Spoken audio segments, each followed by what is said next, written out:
Hi, I'm Brett and congratulations on buying a METRO Lite stroller. I'm going to show you how to assemble it. First, unlock the frame.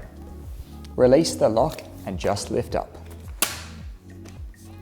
Second, we need to put the basket on.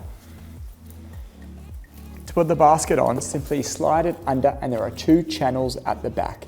Simply slide the fabric over the channel.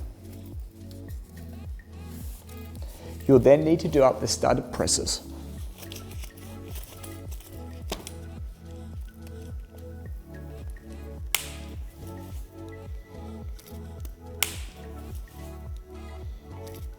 And the same will have to be done on the other side.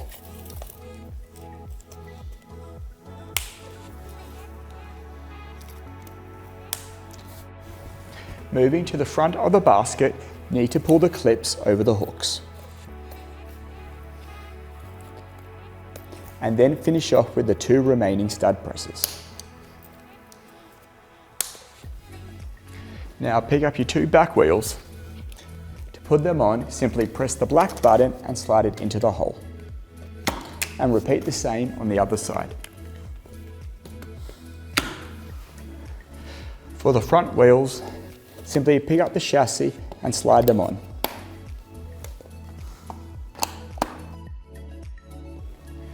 And now I'm going to show you how to assemble the seat. How to assemble the METRO Lite seat. First, pick up your seat and slide it into the frame. Second, pick up your canopy, slide it over the back of the seat and slide the plastic rods in on both sides. Once clipped in, pull your canopy forward. Pick up your bumper bar and slide it in on one side and then click it in on the other side. If you have any questions, please reach out to our customer care team.